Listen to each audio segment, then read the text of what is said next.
Hello students, welcome to this course on gender sensitization. Today we are going to discuss on the issue of domestic violence. As I have already discussed earlier, gender violence is something which is a very important issue, and domestic violence is also part of the gender violence, because any kind of violence against women and girls is referred to as gender violence, and this kind of a violence can result in physical, sexual or psychological harm or suffering to the women. Especially, it could also include threats, arbitrary deprivation of liberty, both in public and private life. When we talk of the different kinds of violence, we have violence both in the public sphere as well as in the private sphere. In the public sphere also you have, there is sexual harassment at workplace, there is molestation, there is trafficking of women, and there is also rape at times. And when we talk of violence in private sphere, then domestic violence becomes a very important issue.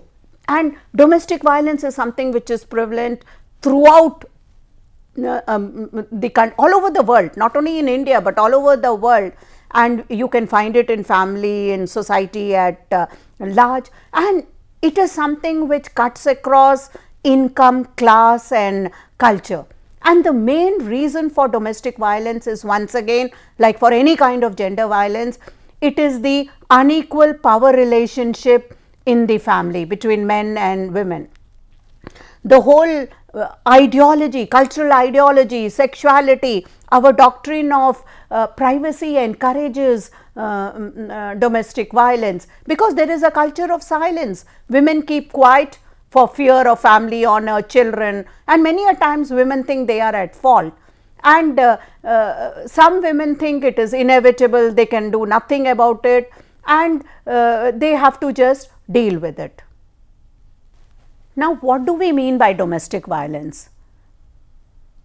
Domestic violence is called as dating violence, intimate partner abuse, spousal abuse, or even intimate partner violence, or domestic abuse. There are different names throughout the world which we give to domestic violence, and it can, it could be beating, grabbing, pushing, and it could also lead to psychological harm, because it involves a lot of emotional and psychological trauma to the women who is involved. It may not necessarily be physical, but even psychological kind of harm becomes a part of domestic violence.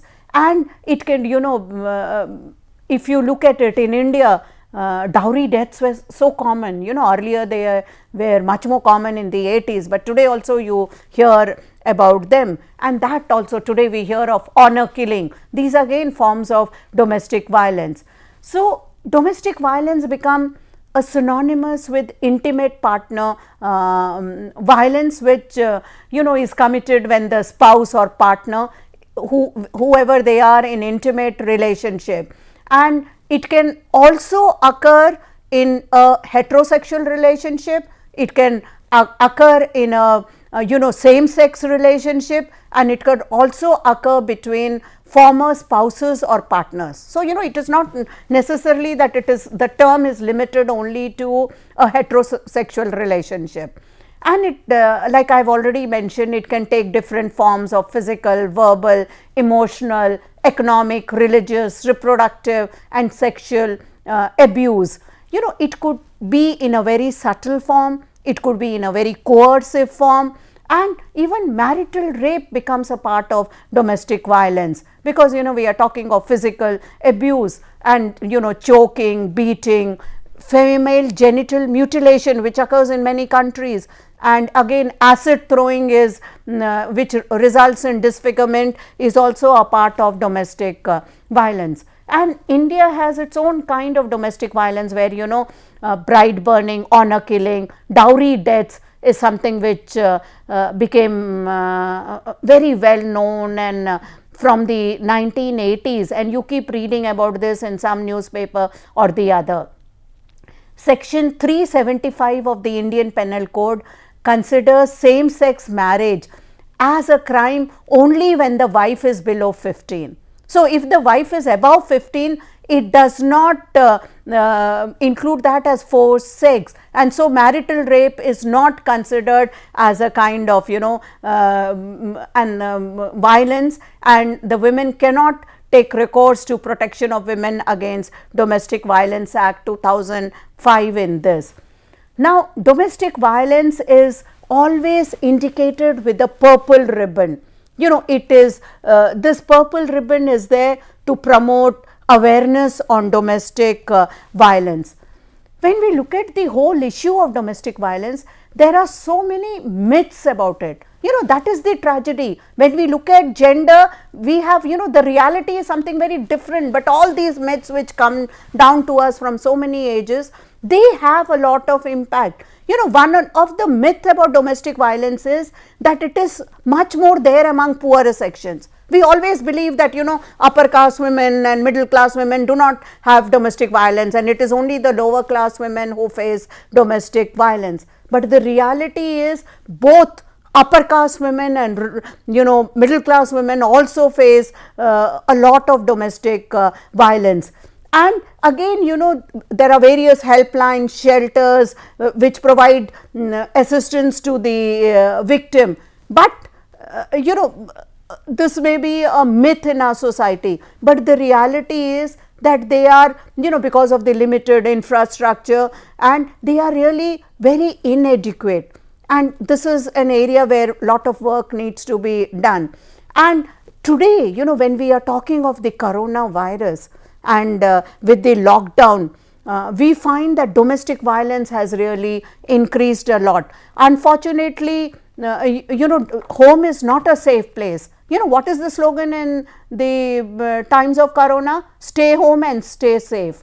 But unfortunately, home is not a safe place for many women. They are locked into abusive relationship with their husbands, and therefore there are a lot of issues which are there when you look at the virus. What happened during the corona crisis is that the workload of women increased.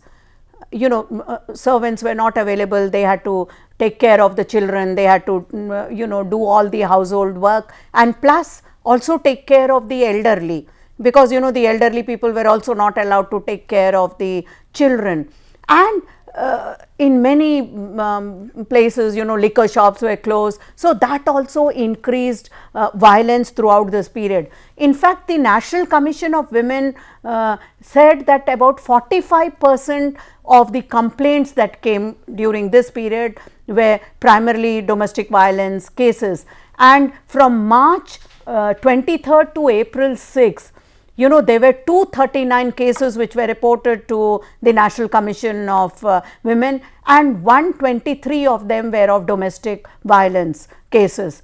And the NCW also brought out a WhatsApp number saying that if these women can just send a message on that WhatsApp number, and you will be surprised to know that within a month's time they got 40 messages. So, domestic violence is something which has increased at this time. In fact, all over the world, dailies like New York Times, Guardian, etc., they are all referring to this intimate partner violence which takes place at this time. Another issue which I want to talk about when I talk about domestic violence is the relationship between violence and being male. The first question that was asked by many scholars is, what is the relationship between the two? And if you look at statistics, these really prove that there is a very close connection. Violence in any organized way, whether it is war, state violence, it is perpetrated by the biological male, and it becomes a vehicle for larger projects. Again, unorganized kind of violence between individuals, or whether we look at it in terms of street fight or domestic fight, again it is the male who are there in large numbers. So, there is a very close connection between domestic violence and masculinity. There are various biological theories as to why this happens. One of the theories says that men's sexual assault on women is seen because they have too much of testosterone, and it is something, the average male body produces about 40 to 60 times more testosterone than the adult female. And the women's movement really fought very hard to break these stereotypes, and they said that the way we train our boys and men, the lessons which we teach in masculinity, the behaviors that we induce, it leads to more and more violence. So it has not so much to do with biological, but it has to do with more our socialization process.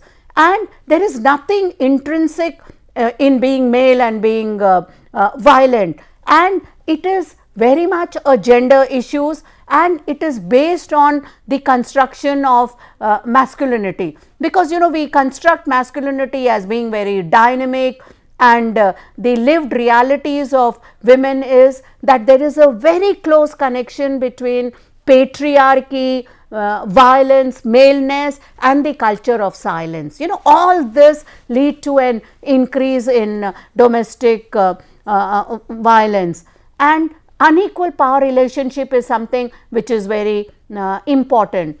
There are various stakeholders when we talk of domestic violence. There is a government which has to take effective action. There are institutions, there are donor agencies, workplaces, NGOs, local communities, all of them can play a major role in dealing with these issues of violence. But there are certain priority areas which we have to prioritize, and especially we have to create an awareness about legal rights, about the law. Unless this awareness is created, we will not be able to deal with it. We also have to provide assistance and a support system to the women who is a victim of violence. There have to be helplines, there has to be protection and service providers to these people, and only then will we be able to deal with this issue. But more important is we need to change the values of our society. Where do we begin? We have to begin with the individual. Each individual should take a pledge about their immediate action in public as well as private life. We should teach our sons to measure their masculinity in terms of equality. We can start by teaching our sons to fight against inequality, and the daughter to break that silence. And once this mindset changes, families will change, societies will change, and the whole communities and the nation would change, and only then can we deal with domestic violence. Thank you.